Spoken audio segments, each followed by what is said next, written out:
सबका भला और कहते राम है। राम सोते राम उठते, राम सुबह शाम है। जो दुखी हैं, हीन बल हैं, प्रथम उनके राम हैं। धर्म नहीं, पंथ नहीं, सारे हिंद के श्री राम हैं। राम सिर्फ राम नहीं, धर्म अर्थ काम है। त्याग तप समिष्ट प्रेम राम के ही काम है। सृष्टि का आधार राम, पूर्ण पुरुष राम है। इसलिए राम पूरे हिंद के सम्मान है।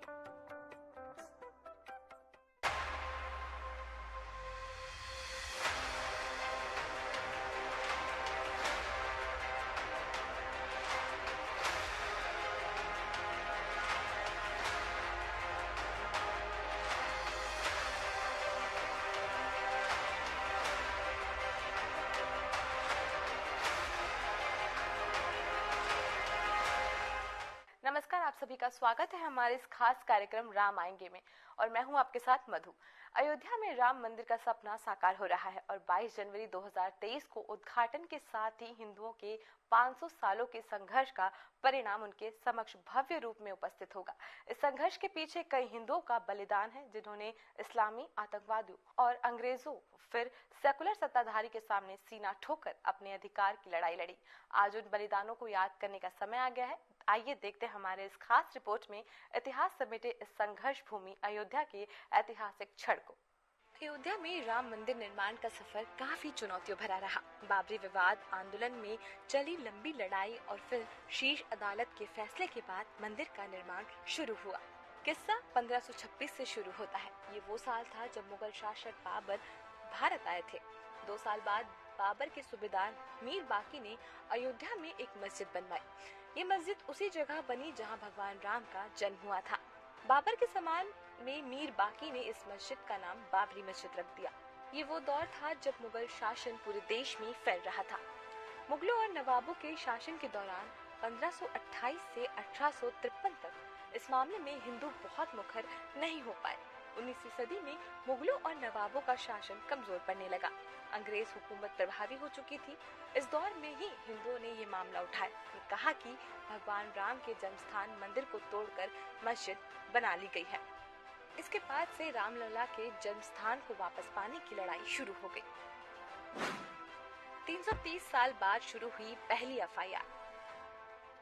मीर बाकी के मस्जिद बनाने के 330 साल बाद 1858 में लड़ाई कानूनी हो गई, जब पहली बार परिसर में हवन पूजन करने पर एक एफआईआर हुई। अयोध्या रिविजिट किताब के मुताबिक 1 दिसंबर 1858 को अवध के थानेदार शीतल दुबे ने अपनी रिपोर्ट में बताया कि परिसर में चबूतरा बना है। ये पहला कानूनी दस्तावेज है जिसमें परिसर के अंदर राम के प्रतीक होने के प्रमाण है। इसके बाद तारों की एक बाड़ खड़ी कर विवादित भूमि के आंतरिक बाहरी परिसर में मुसलमानों और हिंदुओं को अलग अलग पूजा और नमाज की इजाजत दी गई। जब आंदोलन पहुंची राम के लिए पक्के घर की बात। 1858 में हुई घटना के 27 साल बाद 1885 में राम जन्मभूमि के लिए लड़ाई अदालत पहुंची, जब निर्मम अखाड़े के महंत रघुवर दास ने फैजाबाद के न्यायालय में स्वामित्व को लेकर दीवानी मुकदमा दायर किया। दास ने बाबरी ढांचे के बाहरी आंगन में स्थित राम चबूतरे पर बने अस्थायी मंदिर को पक्का बनाने और छत डालने की मांग की। जज ने फैसला सुनाया कि वहां हिंदुओं को पूजा अर्चना का अधिकार है, लेकिन वो जिलाधिकारी के फैसले के खिलाफ मंदिर को पक्का बनाने और छत डालने की अनुमति नहीं दे सकते। एक और जहां देश भर में अंग्रेजों के खिलाफ आंदोलन चलाकर आजादी लेने की मुहिम जारी थी, वहीं दूसरी ओर राम जन्मभूमि की लड़ाई भी जारी रही। देश के आजाद होने के 200 साल बाद 22 दिसंबर 1949 को ढांचे के भीतर गुंबज के नीचे मूर्तियों का प्रकटीकरण हुआ। आजादी के बाद तेज हुई मुहिम। आजादी के बाद पहला मुकदमा हिंदू महासभा के सदस्य गोपाल सिंह विशारद ने 16 जनवरी 1950 को सिविल जज फैजाबाद की अदालत में दायर किया। विशारद ने ढांचे के मुख्य गुंबद के नीचे स्थित भगवान की प्रतिमाओं की पूजा अर्चना की मांग की। करीब 11 महीने बाद 5 दिसंबर 1950 को ऐसी ही मांग करते हुए महंत रामचरण परमहंस ने सिविल जज के यहाँ मुकदमा दाखिल किया। मुकदमे में दूसरे पक्ष को संबंधित स्थल पर पूजा अर्चना में बाधा डालने से रोकने की मांग रखी गई। 3 मार्च 1991 को गोपाल सिंह विशारद मामले में न्यायालय ने मुस्लिम पक्ष को पूजा अर्चना में बाधा न डालने की हिदायत दी। ऐसा ही आदेश परमहंस की तरफ से दायर मुकदमे भी दिया गया। निर्मोही अखाड़े ने मांगी पूजा अर्चना की अनुमति। 17 दिसंबर 1959 को रामानंद संप्रदाय की तरफ से निर्मोही अखाड़े के 6 व्यक्तियों ने मुकदमा दायर कर स्थान पर अपना दावा ठोका। साथ ही मांग रखी कि रिसीवर प्रियदत्त राम को हटाकर उन्हें पूजा अर्चना की अनुमति दी जाए। ये उनका अधिकार है। मुकदमे की कड़ी में एक और मुकदमा 18 दिसंबर 1961 को दर्ज किया गया। ये मुकदमा उत्तर प्रदेश के केंद्रीय सुन्नी वक्फ बोर्ड ने दायर किया। कहा कि ये जगह मुसलमानों की है, ढांचे को हिंदुओं से लेकर मुसलमानों को दे दिया जाए, ढांचे के अंदर ये मूर्तियां हटा दी जाएं। ये मामले न्यायालय में चलते रहे। मस्जिदों के निर्माण के खिलाफ अभियान। साल 1982 ये साल वो था जब विश्व हिंदू परिषद ने रामकृष्ण और शिव के स्थल पर मस्जिदों के निर्माण को साजिश करार दिया। इनकी मुक्ति के लिए अभियान चलाने का ऐलान किया। 2 साल बाद 8 अप्रैल 1984 को दिल्ली में संत महात्माओं, हिंदू नेताओं ने अयोध्या के श्री राम जन्मभूमि स्थल की मुक्ति और ताला खुलवाने को आंदोलन का फैसला किया। जनवरी 1989 में प्रयाग में कुंभ मेले के दौरान मंदिर निर्माण के लिए गांव-गांव शीला पूजन करने का फैसला हुआ। साथ ही 9 नवंबर 1989 को श्री राम जन्मभूमि स्थल पर मंदिर के शिलान्यास की घोषणा की गई। काफी विवाद और खींचतान के बाद तत्कालीन प्रधानमंत्री राजीव गांधी ने शिलान्यास की इजाजत दे दी। बिहार निवासी कामेश्वर चौपाल से शिलान्यास कराया गया। अडवाणी की रथ यात्रा ने आंदोलन को दी धार। आंदोलन तेज हो गया था। इस बीच लाल कृष्ण आडवाणी रथ यात्रा लेकर निकले। इस यात्रा ने राम जन्मभूमि आंदोलन को और धार दे दी। देश की राजनीति तेजी से बदल रही थी। आडवाणी गिरफ्तार भी हुए। गिरफ्तारी के साथ केंद्र में सत्ता परिवर्तन भी हुई। भाजपा के समर्थन से बनी जनता दल की सरकार गिर गई। कांग्रेस के समर्थन से चंद्रशेखर प्रधानमंत्री बने। ये सरकार भी ज्यादा नहीं चले। नए सिरे से चुनाव हुए और एक बार फिर केंद्र में कांग्रेस सत्ता में आई। इन सब के बीच आई वो ऐतिहासिक तारीख जिसका जिक्र किए बिना ये किस्सा पूरा नहीं हो सकता। अयोध्या श्री राम जन्मभूमि थाना में ढांचा ध्वस्त मामले में भाजपा के कई नेताओं समेत हजारों लोगों पर मुकदमा दर्ज कर दिया गया। इसके साथ ही रामकाज की कानूनी लड़ाई में मुकदमों की संख्या में और इजाफा होने लगा। But when they are finally realized, the wait becomes very worthwhile. One such dream close to my heart is now getting fulfilled. Prime Minister Shri Narendra Modi is laying the foundation for the construction of Shri Ram Mandir at Ayodhya, the birthplace of Shri Rama. It is indeed a historical and emotional day, not only for me, but for all Indians. A grand mandir for Shri Rama at Ram Janmabhoomi has been a desire and mission for the Bharatiya Janata Party. I feel humbled that during the Ram Janmabhoomi movement, destiny made me perform a pivotal duty in the form of the Ram Rath Yatra from Somnath to Ayodhya in 1990, which helped galvanize the aspirations, energies and passions of its countless participants. On this auspicious occasion, I want to express my gratitude to the scores of saints, leaders and people from India and the world over who made valuable contributions and sacrifices in the Ram Janmabhoomi movement. तारीख थी 6 दिसंबर 1992। इस दिन अयोध्या पहुंचे हजारों car सेवकों ने विवादित ढांचा गिरा दिया। इसकी जगह उसी दिन शाम को अस्थायी मंदिर बनाकर पूजा अर्चना शुरू कर दी। केंद्र की तत्कालीन पीवी नरसिम्हा राव सरकार ने राज्य की कल्याण सिंह सरकार सहित अन्य राज्यों की भाजपा सरकार को भी बर्खास्त कर दिया। उत्तर प्रदेश सहित देश के कई राज्य सांप्रदायिक हिंसा हुई, जिसमें अनेक लोगों की मौत हो गई।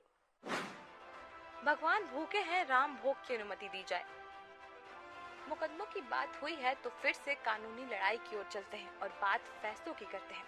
एक फैसला 1 फरवरी 1986 को आया, जब फैजाबाद के जिला न्यायाधीश KM पांडे ने स्थानीय अधिवक्ता उमेश पांडे की अर्जी पर स्थल का ताला खोलने का आदेश दिया। फैसले के खिलाफ इलाहाबाद उच्च न्यायालय की लखनऊ खंडपीठ में दायर अपील खारिज हो गई। बाबरी ढाए जाने के 2 दिन बाद यानी 8 दिसंबर को अयोध्या में कर्फ्यू लगा दिया गया था। वकील हरिशंकर जैन ने उच्च न्यायालय की लखनऊ खंडपीठ में गुहार लगाई कि भगवान भूखे हैं, राम भोग की अनुमति दी जाए। करीब 25 दिन बाद 1 जनवरी 1993 को न्यायाधीश हरिनाथ तिलहरी ने दर्शन पूजन की अनुमति दी। 7 जनवरी 1953 को केंद्र सरकार ने ढांचे वाले स्थान और कल्याण सिंह सरकार द्वारा न्यास को दी गई भूमि सहित यहाँ कुल 67 एकड़ भूमि का अधिग्रहण कर लिया। अप्रैल 2002 में उच्च न्यायालय की लखनऊ खंडपीठ ने विवादित स्थल का मालिकाना हक तय करने के लिए सुनवाई शुरू हुई। उच्च न्यायालय ने 5 मार्च 2003 को भारतीय पुरातत्व सर्वेक्षण को संबंधित स्थान पर खुदाई का निर्देश दिया। 22 अगस्त 2003 को भारतीय पुरातत्व सर्वेक्षण ने न्यायालय को रिपोर्ट सौंपी। इसमें संबंधित स्थल पर जमीन के नीचे एक विशाल हिंदू धार्मिक ढांचा यानी मंदिर होने की बात कही गई। इलाहाबाद उच्च न्यायालय ने दिया ऐतिहासिक फैसला। 30 सितंबर 2010 को इलाहाबाद उच्च न्यायालय ने स्थान को तीनों पक्षों श्री रामलला विराजमान निर्मोही अखाड़ा और सुन्नी सेंट्रल वक्फ बोर्ड में बराबर बांटने का आदेश दिया। न्यायाधीशों ने बीच वाले गुंबज के नीचे जहां मूर्ति थी उसे जन्म स्थान माना। इसके बाद मामला सर्वोच्च न्यायालय पहुंचा। 21 मार्च 2017 को सर्वोच्च न्यायालय ने मध्यस्थता से मामला सुलझाने की पेशकश की। ये भी कहा कि दोनों पक्ष राजी हों तो वो भी इसके लिए तैयार हैं। 6 अगस्त 2019 को सर्वोच्च न्यायालय ने प्रतिदिन सुनवाई शुरू की। 16 अक्टूबर 2019 को सर्वोच्च न्यायालय में सुनवाई पूरी हुई और कोर्ट ने फैसला सुरक्षित रख लिया। इससे पहले 40 दिन तक लगातार सुप्रीम कोर्ट में सुनवाई हुई। सुप्रीम फैसले ने साफ किया मंदिर निर्माण का रास्ता। 9 नवंबर 2019 को 134 साल से चली आ रही लड़ाई में अब वक्त आ गया था अंतिम फैसले का। 9 नवंबर 2019 को सर्वोच्च न्यायालय ने संबंधित स्थलों को श्री राम जन्मभूमि माना और 2.77 एकड़ भूमि रामलला के स्वामित्व की मानी। वहीं निर्मोही अखाड़ा और सुन्नी वक्फ बोर्ड के दावों को खारिज कर दिया गया। इसके साथ ही कोर्ट ने निर्देश दिया कि मंदिर निर्माण के लिए केंद्र सरकार 3 महीने में ट्रस्ट बनाए और ट्रस्ट निर्मोही अखाड़े के एक प्रतिनिधि को शामिल करे। इसके अलावा ये भी आदेश दिया कि उत्तर प्रदेश की सरकार मुस्लिम पक्ष को वैकल्पिक रूप से मस्जिद बनाने के लिए 5 एकड़ भूमि किसी उपयुक्त स्थान पर उपलब्ध कराए।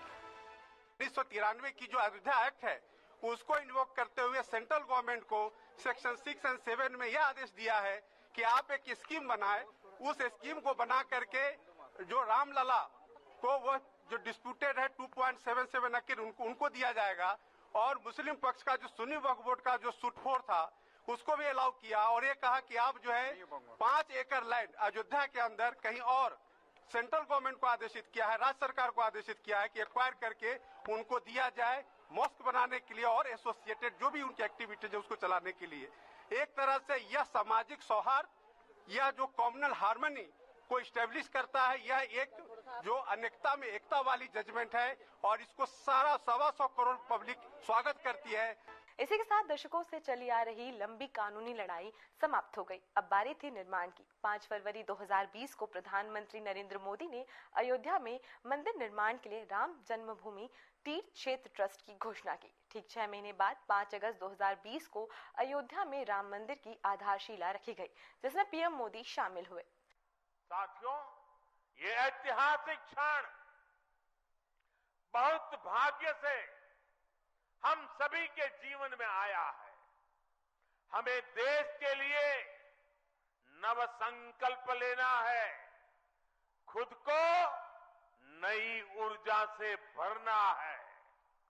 इसके लिए 22 जनवरी को आप सभी अपने घरों में, मैं पूरे देश के 140 करोड़ देशवासियों को अयोध्या की इस पवित्र भूमि से प्रार्थना कर रहा हूं, अयोध्या की प्रभु राम की नगरी से प्रार्थना कर रहा हूं। मैं 140 करोड़ देशवासियों को हाथ जोड़ करके प्रार्थना कर रहा हूं कि आप 22 जनवरी को जब अयोध्या में प्रभु राम विराजमान हो, अपने घरों में भी श्री राम ज्योति जलाएं, दीपावली मनाएं। 22 जनवरी की शाम पूरे हिंदुस्तान में जगमग जगमग होनी चाहिए। लेकिन साथ ही मेरे सभी देशवासियों से एक करबद्ध प्रार्थना और भी है। हर किसी की इच्छा है कि 22 जनवरी को होने वाले आयोजन का साक्षी बनने के लिए वो स्वयं अयोध्या आए। लेकिन आप भी जानते हैं कि हर किसी का आना संभव नहीं है। अयोध्या में सबका पहुंचना बहुत मुश्किल है और इसलिए सभी राम भक्तों को, देश भर के राम भक्तों को, उत्तर प्रदेश के विशेष करके राम भक्तों को मेरा हाथ जोड़ करके प्रणाम के साथ प्रार्थना है, मेरा आग्रह है कि 22 जनवरी को एक बार विधि पूर्वक कार्यक्रम हो जाने के बाद 23 तारीख के बाद अपनी सुविधा के अनुसार वो अयोध्या आए। अयोध्या आने का मन 22 तारीख को न बनाए। प्रभु राम जी को तकलीफ हो ऐसा हम भक्त कभी कर नहीं सकते हैं। प्रभु राम जी पधार रहे हैं तो हम भी कुछ दिन इंतजार करें। 550 साल इंतजार किया है, कुछ दिन और इंतजार कीजिए।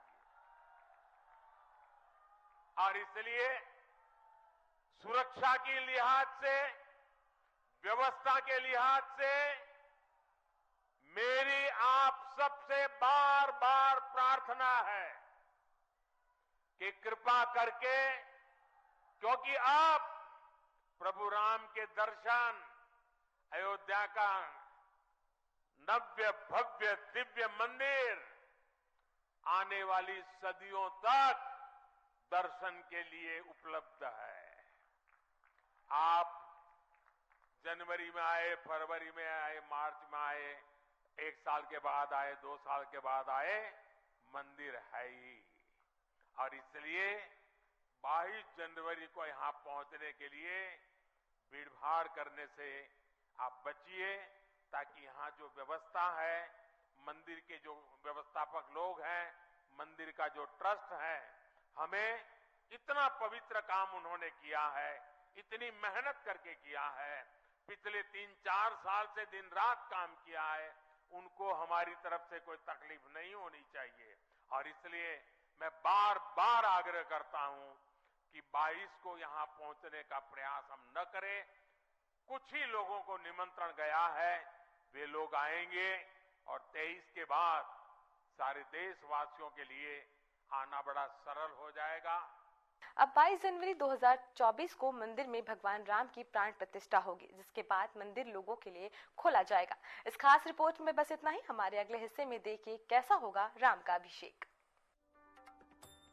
चाहते सबका भला और कहते राम है। राम सोते राम उठते, राम सुबह शाम है। जो दुखी हैं, हीन बल हैं, प्रथम उनके राम हैं। धर्म नहीं, पंथ नहीं, सारे हिंद के श्री राम हैं। राम सिर्फ राम नहीं, धर्म अर्थ काम है। त्याग तप समिष्ट प्रेम राम के ही काम है। सृष्टि का आधार राम, पूर्ण पुरुष राम है। इसलिए राम पूरे हिंद के सम्मान है।